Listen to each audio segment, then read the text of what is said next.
Hello, Paul. Hello, Valtteri.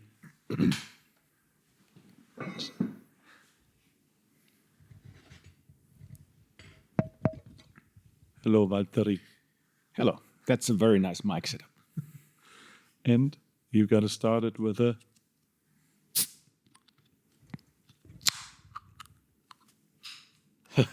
and...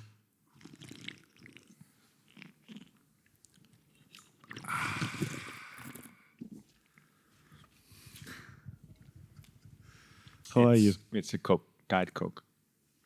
It's a Diet Coke. But you have a Cooper. I have a Cooper's. You earned it today with your gym. Yeah, my gym was not a lot of gym. Anyway. Welcome to another episode of our podcast called What's Next? That's correct. We are in Australia. It's been last week we recorded was in the car to the airport in Nice. Yes. I made it on time. You made it on time. Yeah, that was all good. You went to Silverstone. Yep. New car day. New car day. So first landed in Heathrow. Yeah. Went to Silverstone to Cadillac F1 team. Did a seat fit. What is a seat fit? So you basically check your new seat, pedals, steering wheel, all this, that it's kind of in the right place. And because the following day we had the shakedown with the new car. So it's the first time the car in history ever for Cadillac Formula 1 team. But yeah, it took a while to get the car ready. But the people, some people didn't sleep for, I don't know, it seemed like days, or, they had night shifts for a long time to get the car ready. And once we got the car on track, eventually with Checo, seeing the emotion of people who gave everything to get the car running, it was amazing. Like, some people were crying, many people were crying, Like adult people. Yeah, like people who has been working on the design of the car. One might have been mechanic.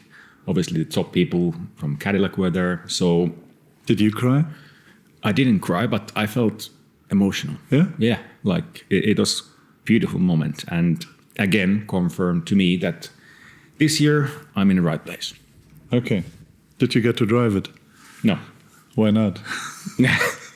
Well, it was always planned that Checo starts. And why? Yeah. Because he's...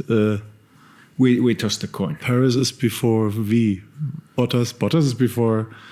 Checo is before Valtteri in the alphabet. Yeah, no, it was nothing to do with that. Okay. But in any case, next week, Barcelona, I will start. Okay. So, yeah, but that was that. And then did some collateral shooting, and we're in Australia. How about you? How was your trip? You went to US, right? I was in US before we recorded. We didn't touch that. I was home. Yeah. I came from home to Monaco, where we had to do some business. And then I'm a bit... My brain is all over the place. I don't know.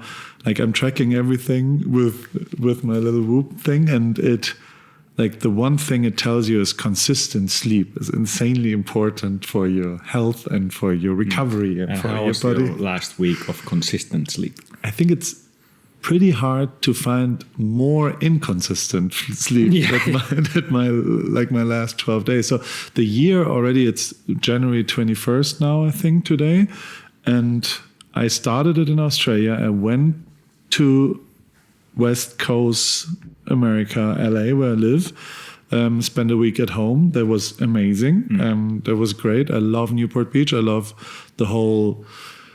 I mean, it's similar to here, to Adelaide, but it's winter there. So it was pretty cold, and also it gets dark at like 4:30ish, 4:50. So over here it gets dark at 8:30. So exactly. Super late. So the days were shorter, but that helped my sleep. My rhythm was better over there. And then I came over to meet you in Monaco at your home.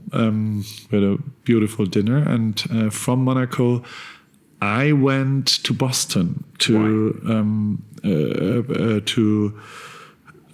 Professor Wolf.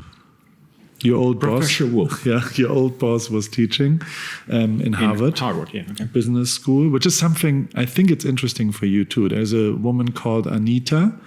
I think she's Dutch. She made one very, very good joke that in any video, and ever since I thought of that, like whenever there's video footage of sustainability, which is important for the planet to keep it alive, there's always some Dutch people on bikes.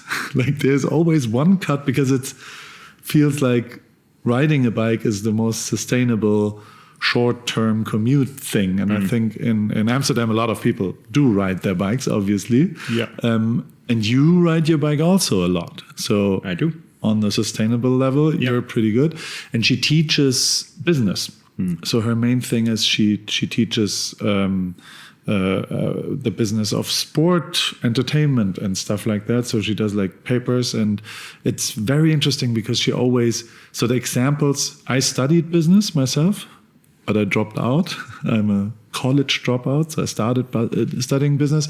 I think it's interesting, but the most interesting for me is the sports business. So soccer clubs, or for example, Formula One, or whatever, like the wherever it hits a bit of entertainment. And she does all of that. Like I'm not too much interested in financial business or in just regular business. I'm very interested in how do you build a Formula One team and stuff like that. And so were a lot of other students as well. It was a very, people in universities, that's a different way, like how they speak to each other. For sure. They are very, very well educated. And it's a word I don't want to use too much, but it was inspiring. The people there were inspiring. Toto was inspiring. He always is. Yeah. And he's good at speaking as well. And over there, I think he also wants to inspire the people, the students. So it's important for him that he's honest over there, I think. Yeah.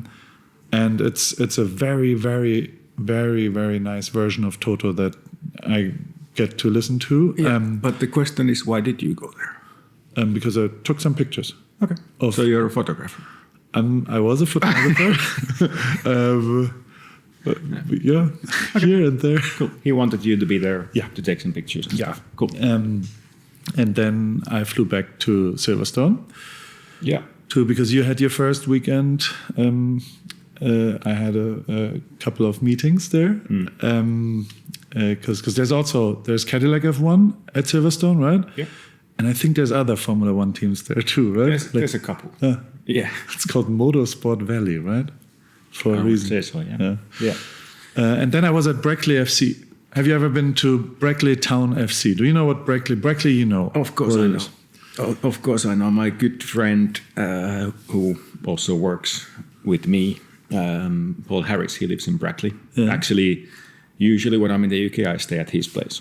And he's a big fan of Brackley Town and soccer, football in general. Yeah. So, of course, I now know about the team, but you beat me to it. I've never been to Brackley Town game. How did it end up? We won 2-1. We won. We won. Okay. I'm a big Brackley Town FC fan now.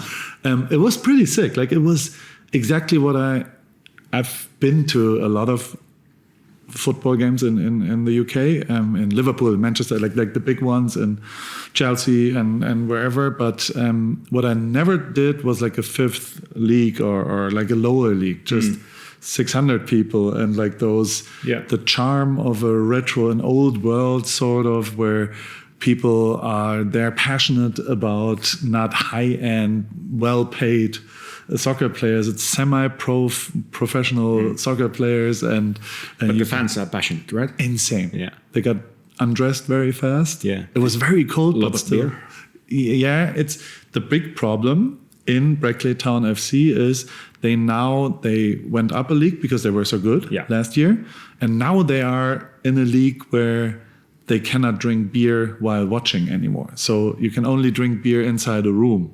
So there's like, you have to go to that hospitality, whatever, buy a beer, drink it there, but you can't bring it to the side of the pitch. And I think I wouldn't be surprised if some people would say it doesn't matter that much if we go down another league because now we can drink beer again while watching the soccer. No, but it was nice. It was and it was a great game, and they won, and it was good to see that. And then I took an Uber. It's not the easiest to get an Uber in Brackley. Really? Yeah, took like 41 minutes until. Oh, probably comes from Oxford or something. Around there. Milton Keynes, yeah. Yeah, and then I met you, and then we flew around the world, which was. How was the economy flight? I don't know if people saw, but we did. This quickie. So. Yeah, I'm not moving a lot. So we did this spin the bottle with Tabasco bottle at the airport. I was in business class to fly to Australia, and you were in economy class. Yeah, because first of all, we tried to get 2 business class tickets. It's not that you are a cheap boss.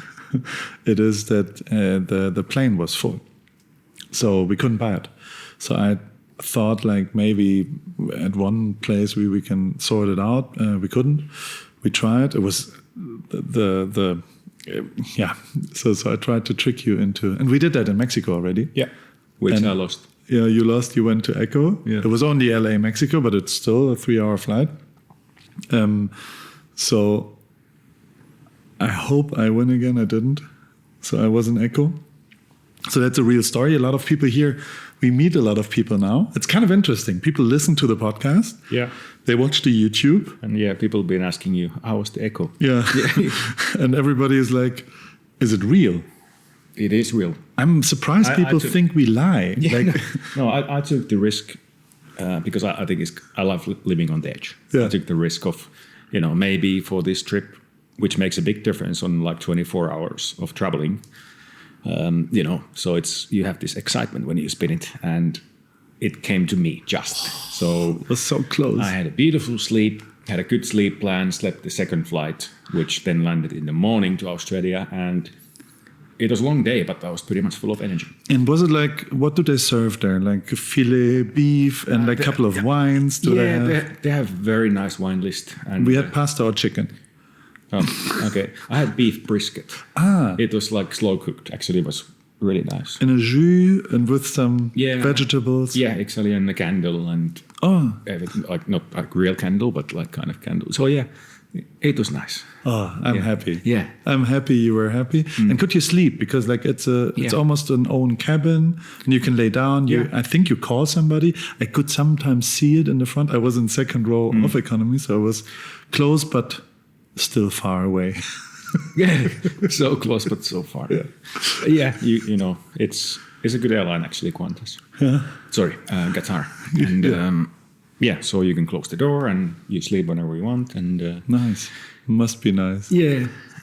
Anyway, made it to Australia, and when we got to Australia, this trip is actually only 6 days, and some people might think it's crazy to go to Australia, but for me, every time is worth it. But anyway, we landed. At the moment we came out of the, remember when we came out of the airport in Adelaide, and the way we were smiling, both of us, like the sunshine, the people. It was just, out of your heart, you said, schon schön. It was quite a contrast from, the British winter to Australian summer. Yeah. And straight to breakfast with Tiffany. Who's racing at 2 Down Under. And we managed to have breakfast with Tiffany, and then we went to support her. And I was the soigneur. What does a soigneur do? It's kind of like a helper. You clean the equipment, you give massage, you take care of the drinks and stuff. So I was helping her before the race started. Okay, she's racing Tour Down Under, which is the female version of like the Australian Tour de France, basically, right? Kind of, yeah. It's the first big world tour, like multi-day race in the calendar. And after that, we drove a lot. Like I don't totally remember because I got a little blurry, to be fair, because I didn't sleep. I slept 10 hours Oh, nice. just before landing. Great sleep score. Yeah, very good. Amazing. And so I don't totally remember everything of that day. Really? Yeah, it gets blurry in between the lines. I'm happy I didn't drive because like driving over here is other side of the road, obviously, everything totally cool. It's just, and I don't know if you are aware, but whenever I drive, when we go somewhere, it's not the easiest. Like it's something, so you guys, I once tried, back when I was working with Lewis, I tried to reverse park and I failed. And then he kind of took over. And he's so good, and you are the same. You're so good in obviously driving. Like it's so humiliating to drive you, and especially when I haven't slept and it's on the wrong side of the. So you constantly you sometimes are a good passenger, but you also complain a lot. Like you do. Yeah, the main thing is waste. Like it's actually one thing in life. I hate wasting time. I like to make most out of time because time is pretty limited. So, example, if you're driving, if you're distracted, you're talking or whatever, you might drive. Suddenly, you drive 20 to 30 kph below the speed limit. That's correct. Yeah. I'm a very slow driver. Then I just remind you, like, and actually today, I grabbed the wheel and I put the cruise control to the speed limit because you were talking and swerving, and so I put it on the speed limit. And then rest of the trip, you took the note. You were at the speed limit for the whole way. Yeah, that's okay. But it's still, yeah. I mean, yeah, I couldn't drive that day, but it was okay. And I don't remember what we did that day. Did we went here, then we went, what did we do in the evening? Oh, you. No, so. Well, you did sport. I did not sport. I think that's the biggest thing for anti-jet lag or changing time zones is probably some sort of sport. For me, it is. For me, it saves me every time. Like 1 hour of easy zone 1, zone 2 cardio, it saves you. So running or cycling. Running or cycling or swimming as soon as you can after landing. It just really gets you going and also gives your brain that stimulant that it is day, because at that time it was night in Europe. So that saved me. So that day, if you don't remember, we landed. We had breakfast at Tiffany. Yeah, I do remember that. Race start of stage 3 of TDU. Then we went to pick up a mattress for you because you were staying in the guest room here. Yeah. And we have actually Tiffany's team staying at the Vineyard Retreat. Yeah. We are the soigneurs of the team. Yeah. We dropped our bags, mattress at the Vineyard. Then I did 1 hour of cycling. You had a nap, maybe? Did you? Yeah, maybe. I think so. I don't remember. I think. Then we went back. We went to the finish of the race again to see Tiffany and her team. From there, we went to. You went cycling. We had an event, Oath Gin event. Yeah, correct. In the city. And I was hosting it. You were the MC. Yeah, and me and Tiff were the special guests of the evening, explaining our Oath Gin, what is Oath Gin, how we have been, and the guests who were attending. I think there's 60 people. Around at the Ramsgate Hotel by the beach. They had experience of different cocktails that the hotel made, as well as canapes that were paired with each drink. Yeah. So pretty active first day landing from Europe to Australia. And here's the insight: like we went back and then I slept, but our audience, probably the people who listen to our podcast, they are probably some sort of interested in you, maybe tiny bit sometimes in me, but mainly in you, and they might meet you. Because Formula One people are pretty accessible. Like if you go to a race, you might be able to take a selfie, or like there's a lot of meet and greet opportunities around F1, I would say. Yes and no. Depends of team, depends of driver, I would say. Okay. Like there's different approaches. But you're somebody who always takes pictures. Like I've never seen you, no, in a sauna. I've seen you once in the sauna where you said the sauna, that's the place. I'm not taking pictures. Yeah, or showers. Yeah, so no showers or restrooms probably. Yeah.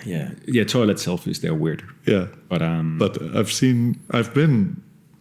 Yeah. People were at the urinal next to you asking you for selfies while you were peeing. Correct. But you're right. I never say no if I have the time. Yeah. Like sometimes if I'm, I don't know, at the racetrack late, I need to run to the garage because of the session starts, But if I have time, I say yes, because it can actually make somebody's day. Yeah. And here's an insight. I'm a bit surprised, and I don't want to there's any sort of negative, but if people meet you, I would advise that they're a little bit prepared, I would say, because I think sometimes they're a bit maybe overwhelmed or whatever, and there's a fine like some people say, hey, good luck for the season, we're cheering for you, we're happy you're back, it's kind of sick that you're driving, we're really sick, nice. And that's super nice. But one thing I at least think is sometimes a bit weird, and I was after question number 78 in day 2, and now I've probably witnessed in the last 5 weeks 1,718 people asking you exactly the same question, which I think is a pretty obvious question, where they should probably know the answer. And I understand why they do it. They don't want to be rude or whatever, but I'm still surprised why everybody asks that question. And that's one of 2 things that I see. The second thing I saw, and you got to tell me if it's right or wrong. Second thing is we're meeting a lot of people worldwide. And whenever we meet Mexican people always tell you, I'm from Mexico. Whenever they say, hey, Valtteri, I'm from Mexico, can we take a picture? I think they're proud where they're from. But it's the only nation that always mentions where they're from, which is quite interesting. Yeah, it's cool. Yeah. And the one question now everybody asks, and if you would do 1 push-up for each question you get, each time you get that asked, you would be even more ripped than you are right now. You would be, you had to lose muscle because you have too much muscle. Are you excited? Are you excited for next year? Are you excited to be back with the Cadillac? Obviously, right? What do they think? Are you? What would be another answer? You go the entire way. No, I'm really. This question has got to the point. Like you said, I've answered it more than 1,000 times. Yeah. And yes, of course, I'm excited. I'm really excited. But when you get asked it so much, it makes me. For the next time I get the same question, it makes me when I say no, I'm not. I'm just seeing the reaction. It's or vice versa. Are you excited? Exactly. That's a great question. Are you excited? Yeah. Maybe we answer that. Yeah. But it's very funny, and whenever we go to something, tonight there's another event with people meeting. Yeah, for the Rattle Gravel. Yeah. We're gonna count the "Are you excited for next season?" questions. Yes. Oh, it's gonna be nice. It's okay. Oh, it's good. What else happened? I actually have to say, I've been hanging out with you on this summer break, winter break, quite a bit. Yeah. And I've noticed that you might have an addiction. Addiction on online shopping and ordering stuff to your home. Did Teresa send you that picture? I saw the list of your shopping basket. And I'm a little bit concerned. Do you have a online shopping addiction problem? Do you need help? Great question. And how about yourself?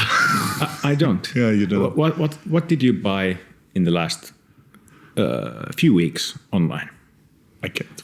I'll give you 30 seconds. No way. You saw that picture when I came back? Yeah. Slushing machine, drone. What else? It's right now because I'm back to traveling. It's a lot of travel utility, like mobile chargers and stuff. I really like technical stuff, and I like conquering or entering a new topic. So, what's the latest topic? You can go in the last 12 hours probably, and it's pretty bad. Should I tell you? Like what's your latest shopping? Was it something to do with internet or uploading? Yeah, I went full on what we talked about yesterday. So internet is a problem over here. Me being on the road. When it comes to uploading and stuff. Yeah. Correct. We're YouTubers now. Every Tuesday, there's a new episode of our YouTube. We're filming a lot. I'm editing it on the phone. And then there's like a file of 4 gigabyte that I need to upload because it needs to go there. And when we're traveling like we are traveling, it's a bit hard to upload. Yeah. So I'm now to the point of yesterday I went to a shared office, like what do you say to those, like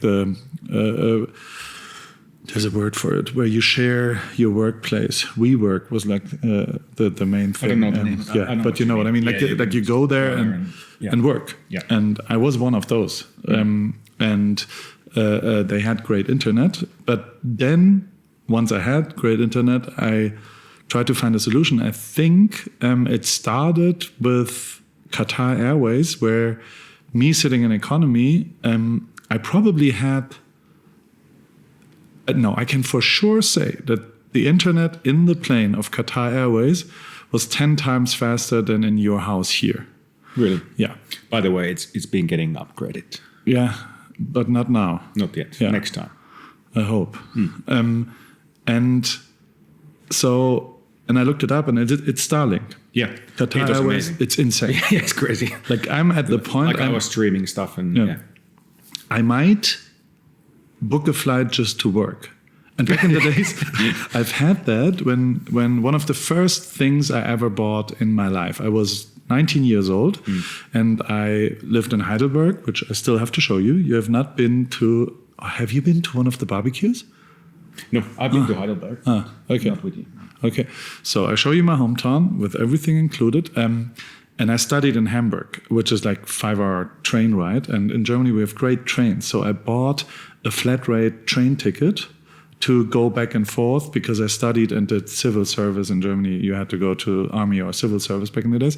And that made my career because then I started as a photographer and I was like, hey, I go to Berlin to take a picture. I'm like, you don't have to pay for a train ticket. And at one point I started, because I could concentrate better in trains, whenever I had to finish some work, I just took a train to somewhere and I sat there and I could proper read and write and edit pictures or something. I could do a better job inside a train. Yeah. And after Qatar, I thought maybe I do that in planes because like you can't leave, but now you have internet, so the addiction is real. So long story short, I went down the rabbit hole of Starlink Mini. It's a smaller version, and I ordered a Starlink Mini. There you go. Latest purchase. Yeah.